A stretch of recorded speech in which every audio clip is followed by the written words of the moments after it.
Let no man deceive you by any means, for that day shall not come, except there come a falling away first, and that man of sin be revealed, the son of perdition, who opposeth and exalteth himself above all that is called God, or that is worshipped, so that he as God sitteth in the temple of God, shewing himself that he is God.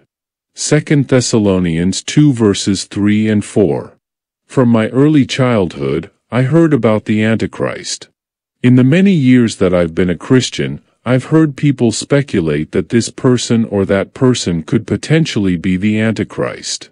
However, although these individuals may have been forerunners to the Antichrist, none of them turned out to be the long-anticipated man of lawlessness described in the Scriptures. The Bible teaches us that at some point in the future, an evil ruler called the Antichrist is going to step onto the platform of the world stage and take the leading role for a short time in the affairs of mankind. Many predecessors of the Antichrist have already come and gone, but according to this scripture in 2 Thessalonians 2, the real Antichrist is still yet to be revealed in the last times.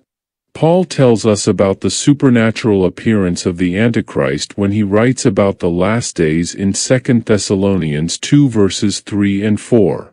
Paul writes, "Let no man deceive you by any means, for that day shall not come, except there come a falling away first, and that man of sin be revealed, the son of perdition, who opposeth and exalteth himself above all that is called God, or that is worshipped, so that he as God sitteth in the temple of God, shewing himself that he is God." Paul says that before the Antichrist can be revealed, first there must be a falling away that takes place in the world. The phrase falling away is taken from the Greek word apostasia, which describes a falling away or a revolt. The writer Plutarch used this word to describe a political revolt. In 1 Maccabees 2:15, the word apostasia is used to picture people who are turning away from the Lord. This word also occurs in the Septuagint version of Joshua 2 verse 22, where it conveys the idea of rebellion against God. Thus, the word apostasia is a word that denotes rebellion, mutiny, and defiance. Before the Antichrist can be welcomed with wide open arms by the world, a change in society's mentality must first take place. Paul uses this word to predict a rebellion or mutiny against God that will occur in the last days. The text does not imply that this mutiny will occur within the church, rather, it seems to point to a change in society's attitude toward God. Paul points to a time when this evil leader will be revealed. The word revealed is the Greek word apokalypto. It is a compound word, using the words apo and kalypto. The word apo means away, and the word kalypto is something that is veiled, covered, concealed, or hidden. When these two words are compounded, they form the word apokalypto, depicting a veil that has been removed, exposing what is behind the veil that was formerly concealed or hidden from view. Paul uses this word to inform us that a day is coming when the Antichrist, who has been concealed and hidden from public view, will suddenly appear. In that moment when he suddenly emerges on the world scene, it will be as if a stage curtain has been pulled out of the way so that he can make his grand appearance. Next, Paul tells us that this wicked world leader will be one who opposeth and exalteth himself above all that is called God, or that is worshipped, so that he as God sitteth in the temple of God, shewing himself that he is God. The Greek word for opposeth is antikemai, which means opposed to or against everything that is established. There is no doubt that this is a clear reference to the Antichrist. The word Antichrist means against Christ. Thus, the Greek word used in this verse tells us that this evil leader will be against everything having to do with God. It is important to note that the Greek grammar used in this verse paints the picture of a continual, unending, and perpetual resistance against the things of God. This is not just a one-time resistance against the things of God, rather, this poisonous quality will be deeply ingrained in the character of the Antichrist. Everything in this evil ruler will be opposed to God and all that he represents. Paul also warns that the Antichrist exalteth himself above all that is called God, or that is worshipped. The word exalteth is the Greek word huperero, which means to exceedingly exalt oneself or to be exalted highly. In this case, it is the idea of someone being exalted too highly. According to Paul, the Antichrist will go to all lengths to exceedingly exalt himself in the eyes of the world. As we continue to study this verse, we discover that this wicked ruler will even attempt to sit in God's rightful place in the temple and elevate himself higher than God himself. Paul says that the Antichrist will oppose and exalt himself above all that is worshipped. The word for worship is the Greek word sabasma, which refers to anything that can be worshipped, including God.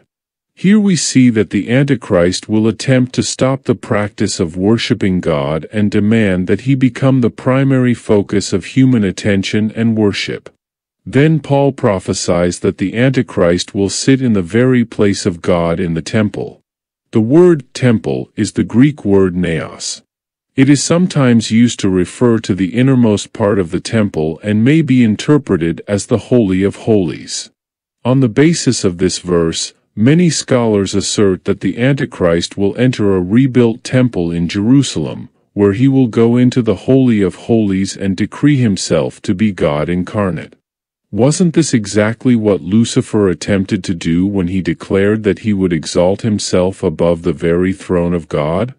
Isaiah tells us of Lucifer in Isaiah 14 verses 13 and 14, "For thou hast said in thine heart, I will ascend into heaven, I will exalt my throne above the stars of God, I will sit also upon the mount of the congregation, in the sides of the north, I will ascend above the heights of the clouds, I will be like the Most High." Following the long-held desire of Satan, the Antichrist will again attempt to take the very place of God in the temple. Paul tells us that the Antichrist will commit the ultimate offense of shewing himself that he is God. The Greek word for shew is the word apodynumi, which actually means to vividly portray, to point out, to illustrate, to show off, or to make a vivid presentation. This is the picture of the Antichrist using all possible means to demonstrate that he holds a rank that is even higher than God himself. In 2 Thessalonians 2 verse 9, Paul warns that the Antichrist will even employ supernatural signs and wonders to try to prove that he is God. He says, "Even him, whose coming is after the working of Satan with all power and signs and lying wonders." The words, "with all," are from the Greek words en passe, which emphatically declares that the Antichrist will come with all power, implying that he will make his grand appearance with all kinds of power and supernatural displays. The Greek word for power is dunamis, which describes something that is explosive or dynamic. It is where we get the word dynamite. This means that when the Antichrist appears, he will come with all kinds of powers that are truly extraordinary in the opinion of the lost world. The Greek word for sign is semeion. This word denotes an act that points the viewer in a certain direction or an action performed to prove a point. It also means a beacon, a signal, or a sign. Just as a sign on the road gives directions to a driver, these supernatural feats are intended to point the attention and focus of the world to the Antichrist. The word wonder is the Greek word teres, and it is often translated miracles. This refers to something that causes people to marvel or to be amazed. The same word is used in Matthew 24 verse 24, where Jesus warns that false prophets will perform wonders in the last days to deceive and to draw people away after themselves. Here it is used to say that when Satan finally has the opportunity to introduce his Antichrist to the world, the evil ruler will energetically attempt to take the very place of God, even using lying signs and wonders to show that he is God. One important medieval thinker who departed substantially from the received teachings about Antichrist was the 12th century Calabrian monk Joachim of Fiore. Joachim formulated a view of successive past and future persecutions of the Christian Church that inspired him to propose the appearance of a succession of Antichrists, example Nero, Mohammed, and Saladin, before the arrival of the great Antichrist.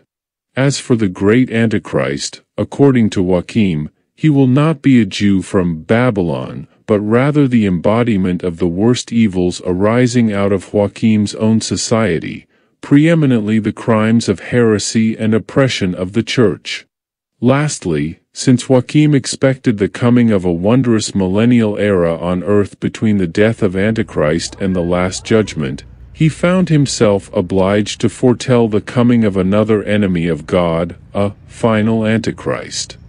Although Joachim was vague about the nature of this last antagonist of God, he referred to him as Gog, implying that the final Antichrist will be allied with, or identical to, the enemy forces of Gog and Magog, which will appear to do final battle with the saints after the millennium and before the Last Judgment. Revelation 20 verses 7-9. The expectation of the imminent reign of Antichrist in the later Middle Ages encouraged the belief among many that his forerunners were already in the ascendant or, indeed, that Antichrist himself had arrived in the person of a given ruler or pope. Such beliefs were attached in particular to the anti-papal Emperor Frederick II, reigned 121–50, and to a persecutor of ecclesiastical dissidents, Pope John XXII, reigned 1316–34. The tendency to identify a hated contemporary ruler as Antichrist in some cases outlasted the Middle Ages. The Russian Tsar Peter the Great, reigned 1689–1725, for example, was named Antichrist by his opponents, the Old Believers. Even in the 20th century, some commentators identified Benito Mussolini, the Italian fascist dictator, as Antichrist because of his attempt to revive the Roman Empire.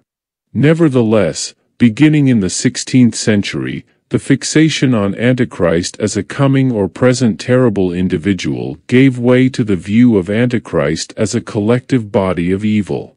This position had been accepted in the abstract by some medieval theologians, but it was made concrete and popular by Martin Luther, who insisted that the institution of the papacy, rather than any given pope, was Antichrist. Modern Protestants have characteristically preferred to conceive of Antichrist as whatever resists or denies the lordship of Christ, though the idea of an individual as the Antichrist gained popularity among some evangelical and fundamentalist Christians in the 20th century. Roman Catholics have become less inclined to identify Antichrist as a specific coming individual. Please realize what a critical time you are living in right now. Jesus is coming quickly. Those who know him will escape many of these trials and temptations, but those who don't know him will be caught in the delusion and devastation. It's good to rejoice that you will escape, but what about those you love? What are you going to do to ensure that they escape the evil days that are coming upon the earth?